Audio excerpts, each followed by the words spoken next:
Hello dear students, कैसे हैं आप लोग।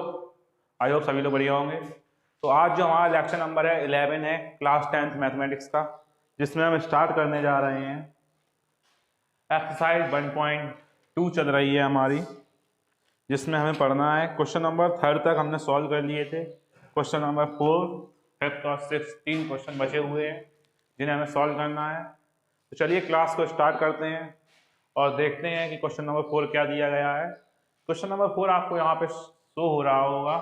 क्वेश्चन नंबर 4 दिया गया है HCF 306 और 657, दो संख्याएं हैं 306 और 657, उनका HCF दिया गया है 9 और LCM ज्ञात करना है। LCM ज्ञात करना है मतलब दो संख्याएं जो दी गई हैं 306 और 657, इनका LCM ज्ञात करना है। HCF हमें दिया गया है।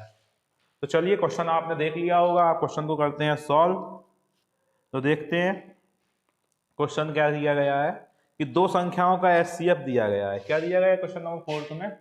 दो संख्याओं का HCF कितनी संख्याओं का? दो का। तो संख्याएं हैं कौन सी? 306 और 657, ये दो संख्याएं हैं, इनका हमें HCF दिया गया है। कितना दिया गया है? 9। ठीक है, हमें इनका LCM बताना है। LCM 306 और 657 का हमें क्या बताना है? LCM फाइंड करना है, निकालना है। ठीक है, फाइंड निकालना है। ठीक है, तो देखो क्या है, HCF दिया है, LCM निकालना है, दोनों संख्याएं दी गई हैं। तो क्या होता है, दो संख्याओं का हमने पढ़ा है फॉर्मूला, दो संख्याओं का गुणनफल उनके HCF इंटू LCM के बराबर होता है। तो हम यहाँ पे वही फॉर्मूला लगाएंगे, दो संख्याओं का HCF उनके LCM इंटू LCM के बराबर। मतलब अगर हम दो संख्याएं कोई हैं, उनके HCF और LCM का क्या करते हैं? मल्टीप्लाई करते हैं। उनका क्या करते हैं? मल्टीप्लाई करते हैं। सॉल्व कर रहे हैं अब हम यहाँ से क्वेश्चन को। तो HCF इंटू LCM क्या होता है? दो संख्याओं के गुणनफल के बराबर होता है। दो संख्याओं के गुणनफल के बराबर होता है। दो संख्याओं के गुणनफल। तो HCF इंटू LCM दो संख्याओं के गुणनफल के बराबर होता है। देखो HCF कितना दिया गया है? 9। LCM हमें बताना है, तो 9 इंटू LCM, दो संख्याओं का गुणनफल। कौन कौन सी संख्याएं दी गई हैं? 306 इंटू 657, यही तो दी गई है। तो LCM बराबर 306 इंटू 657। देखिए 9 यहाँ पे क्या है? मल्टीप्लाई में, तो इधर साइड जाएगा तो क्या हो जाएगा? डिवाइड में पहुंच जाएगा। अब देखो क्या होता है, 9 3 जा 27, 3 कैरी इधर गए 36, 9 4 जा 36। अब इनका करना है मल्टीप्लाई। क्या करना है? मल्टीप्लाई। तो 34 का मल्टीप्लाई करना है किससे? 657 से। 34 का मल्टीप्लाई करना है 657 से। 34 का मल्टीप्लाई करना है 657 से। तो 657 में 34 का मल्टीप्लाई करना है, तो करके देख लेते हैं अलग। 4 7 जा 28 की 8, 2 कैरी, 4 5 जा 20 और 2 कैरी थी तो 2 कैरी फिर से, 4 6 जा 24 और 2 कैरी कितना होगा? 26। 3 7 जा 21 की 1, 2 कैरी, 3 5 जा 15 और 2 कैरी थी कितना होगा? 17 की 7, 1 कैरी, 3 6 जा 18 और 1 कैरी थी कितना होगा? 19। 8 2 और 1 3, 6 7 13 की 3, 1 हासिल, 2 9 11 और 1 12 की 2, फिर 1 हासिल, तो 22 338। तो जो LCM आएगा वो क्या आएगा? 22,338। तो ये हो गया हमारा आंसर। क्या हो गया? हमारा आंसर हो गया 22,338। तो ये हमारा फाइनल आंसर आ गया 22,338। तो कुछ नहीं है, इस क्वेश्चन में हमें क्या दिया गया था? दो संख्याएं दी गई थी, उनका HCF दिया गया था, LCM पूछा था। तो हमने आपको एक फॉर्मूला बताया था कि HCF इंटू LCM दोनों संख्याओं के गुणनफल के बराबर होता है। तो HCF हमें 9 दिया था, LCM पता करना, संख्याएं थी तो उनका गुणनफल कर दिया, डिवाइड दिया और सॉल्व कर दिया। तो LCM कितना निकल के आया? 22,338। I hope this question is clear to you. चलिए देखते हैं नेक्स्ट क्वेश्चन। ठीक है, नेक्स्ट क्वेश्चन क्या दिया गया है? जांच कीजिए कि क्या किसी प्राकृतिक संख्या, ये आपने नोट कर लिया, इसे मैं रेज कर देता हूं, फिर नेक्स्ट क्वेश्चन देखते हैं।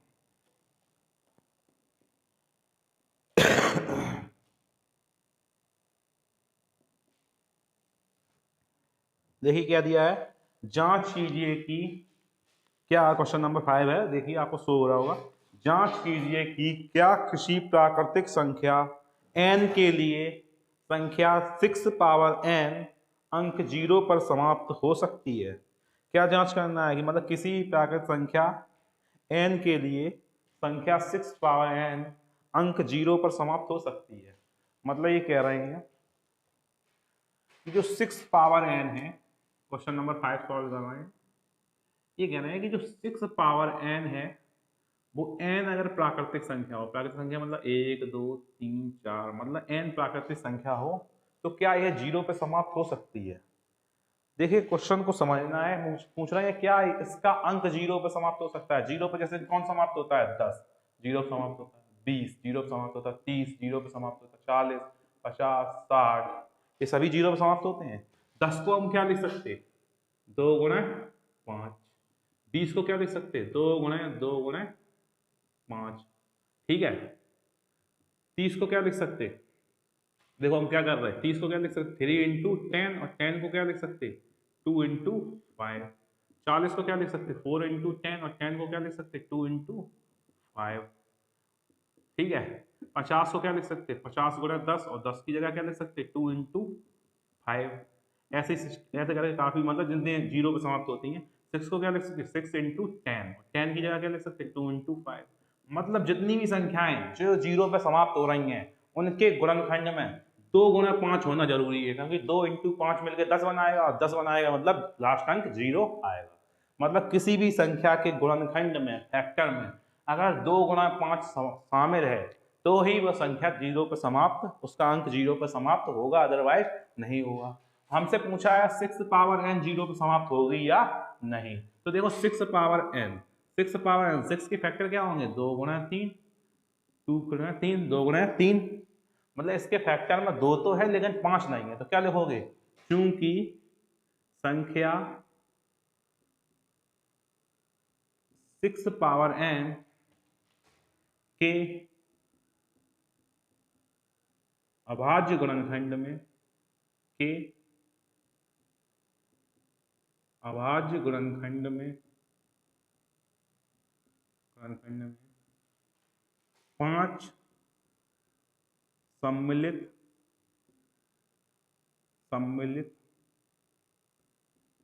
नहीं है। और हम जानते हैं किसी भी संख्या का अंक 0 पर समाप्त होगा यदि उसके गुणनखंड में अनिवार्य रूप से क्या उपस्थित हो, 2 गुणा 5 उपस्थित हो। क्योंकि संख्या 6 पावर n के अभाज्य गुणनखंड में 5 सम्मिलित नहीं है, परंतु किसी भी संख्या का अंक 0 पर समाप्त होने के लिए उसके फैक्टर में 2 गुणा 5 जरूर होना चाहिए। मैंने आपको कुछ एग्जाम्पल देकर दिखाए हैं। तो इस संख्या में क्या है, 2 तो है लेकिन 5 गुणनखंड में नहीं है। तो क्या लिखोगे, चूंकि संख्या 6 पावर n के अभाज्य गुणनखंड में 5 सम्मिलित नहीं है, इसलिए किसी प्राकृतिक संख्या प्राकृत संख्या n के लिए, इसलिए किसी प्राकृतिक संख्या n के लिए संख्या 6 पावर n का अंक 0 पर समाप्त नहीं होगी। अगर इसके गुणनखंड में 2 गुणा 5 आ जाता, 2 गुणा 5 का मतलब 10, 10 मतलब इकाई अंक 0, तो ये संख्या 0 पर समाप्त होती, इसका अंक 0 पर समाप्त होता। परंतु इसके बाद गुणनखंड में 5 सम्मिलित नहीं है, 2 तो सम्मिलित है लेकिन क्या 2 गुणा 5, दोनों गुणनखंड आने चाहिए थे। और कुछ भी हो लेकिन मतलब 2 गुणा 5 जरूर होना चाहिए, परंतु यहाँ 5 इसके अभाज्य गुणनखंड में सम्मिलित नहीं था, इसलिए प्राकृत संख्या, किसी प्राकृत संख्या n के लिए संख्या 6n अंक 0 पर समाप्त नहीं होगी। क्यों नहीं होगी, क्योंकि होने के लिए कंडीशन क्या, फैक्टर 2 गुणा 5 होनी चाहिए, इसमें नहीं था। आई होप आपको ये क्वेश्चन क्लियर होगा, ठीक है। चलिए देखते हैं नेक्स्ट क्वेश्चन, ठीक है।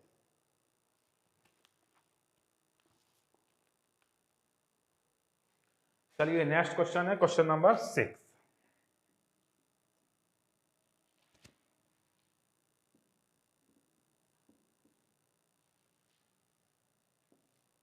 क्वेश्चन नंबर 6 देखो क्या दिया गया है।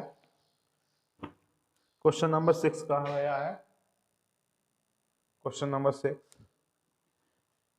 व्याख्या कीजिए कि 7 गुणा 11 गुणा 13 प्लस 13 और 7 गुणा 6 गुणा 5 गुणा 4 गुणा 3 गुणा 2 गुणा 1 प्लस 5 भाज्य संख्याएं क्यों हैं। मतलब हमें दिखाना है ये संख्याएं जो गुणा में दी गई हैं ये भाज्य संख्याएं क्यों हैं। तो सबसे पहले हम पहली संख्या लिख लेते हैं। क्या दिया गया है हमें? हमें दिया गया है 7। क्या दिया गया है? 7 गुणा 11, 7 गुणा 11 गुणा 13, 7 गुणा 11 गुणा 13 प्लस 13, ये दी गई है पहली संख्या। सबसे पहले हम इसी की बात कर लेते हैं। ठीक है, ये दी गई है पहली संख्या, सबसे पहले हम इसी की बात कर लेते हैं। ठीक है, तो पूछा ये भाज्य संख्या क्यों है, व्याख्या करनी है कि भाज्य संख्या क्यों है। ठीक है, तो सबसे पहले देखो ये टर्म एक अलग है, ये टर्म एक अलग है। ठीक है, तो हम दोनों टर्म में 13 हमें क्या दिख रहा है? कॉमन दिख रहा है। तो हम क्या करेंगे? 13 को कॉमन ले लेंगे। तो बचेगा क्या? 7 गुणे 11 गुणे 1 प्लस 1, क्योंकि 13 कॉमन ले लिया। तो 13 11 7 जा 77 प्लस 1, तो 13 इंटू 77 और 1 कितने हो गए? 78। 13 इंटू 78, तो ये आ गया हमारे पास। ठीक है, और क्या है? 13 इंटू 78, 78 के भी चाहो तो फैक्टर कर सकते हैं। अगर करना चाहो आप क्या कर सकते हैं? 78 के फैक्टर अगर लिखना चाहो आप क्या लिख सकते हैं? 2 तिया 6, 2 ने 18। ठीक है, फिर 3 से जाएगा, 3 1 जा 3, 3 3 जा 9, 13 में 3। ठीक है, तो क्या हुआ है इसमें? हमने क्या किया? 13 इंटू 2 इंटू 3 इंटू 13, ये 78 के फैक्टर लिख रही है। ठीक है, तो क्या है? अब ये देखो सभी गुणनखंड कैसे आ गए? अभाज्य संख्या के रूप में आ गए। हम जानते हैं अंकगणित की आधारभूत प्रमेय क्या कहती थी? प्रत्येक भाज्य संख्या को अभाज्य संख्याओं के गुणनफल के रूप में व्यक्त किया जा सकता है। मतलब ये संख्या देखो किस रूप में आ गई? अभाज्य गुणनखंडों के रूप में आ गई। और अंकगणित की आधारभूत प्रमेय फंडामेंटल थ्योरम ऑफ मैथमेटिक्स क्या कहती थी कि प्रत्येक भाज्य संख्या को अभाज्य संख्याओं के गुणनफल के रूप में व्यक्त किया जा सकता था। तो ये सभी अभाज्य गुणनखंड है कि गुणनफल के रूप में व्यक्त है। मतलब ये पूरी संख्या कैसी है? भाज्य संख्या है। अंकगणित की आधारभूत प्रमेय के अनुसार, क्योंकि अंकगणित की आधारभूत प्रमेय के अनुसार अंकगणित की आधारभूत प्रमेय के अनुसार, आपने पिछले लेक्चर्स देखे होंगे तो आपको पता होगा कि अंकगणित की आधारभूत प्रमेय क्या थी। मैंने उसमें क्लियरली बताया था। अंकगणित की आधारभूत प्रमेय के अनुसार प्रत्येक भाज्य संख्या को अभाज्य संख्याओं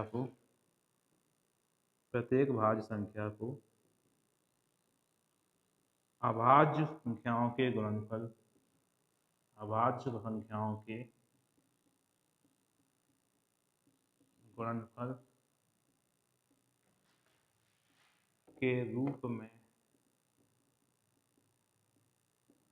गुणनफल के रूप में व्यक्त किया जा सकता है। इसलिए देखो यहाँ पे प्रत्येक भाज्य संख्या को कहा गया है कि अभाज्य संख्याओं के गुणनफल के रूप में व्यक्त कर सकती है। तो ये वाली जो संख्या थी पूरी, इसे हमने अभाज्य गुणनखंडों के रूप में देखो व्यक्त कर दिया कि नहीं कर दिया। मतलब ये पूरी संख्या कैसी है? भाज्य संख्या है प्रमेय के अनुसार। इसलिए 7 गुणे 11 गुणे 13 प्लस 13 एक भाज्य संख्या है। एक भाज्य संख्या। ऐसे ही इसमें एक पार्ट और दिया गया है, वो आप लोग होमवर्क रखिए, खुद सॉल्व करने की कोशिश करिएगा। नहीं तो मैं नेक्स्ट वीडियो में एक शॉर्ट वीडियो बना के उसे सॉल्व करा दूंगा। ठीक है, और इस एक्सरसाइज ये खत्म हो गई। आपको इस होमवर्क में हमने वो पार्ट दिया है, उसका चाहे तो आप आंसर कमेंट बॉक्स में आप बता सकते हैं। ठीक है, इसी प्रकार से उसे सॉल्व करना है। भाज्य संख्या है या नहीं ये बतानी है। अगर कोई दिक्कत हो तो बताना, मैं एक शॉर्ट वीडियो बना के 4-5 मिनट की उस क्वेश्चन को भी सॉल्व करा दूंगा। इसी में लगा हुआ पार्ट है। ठीक है, तो वो आप खुद ट्राई करिएगा। पहले आप ट्राई कीजिए, उसके बाद मैं सॉल्व कराऊंगा।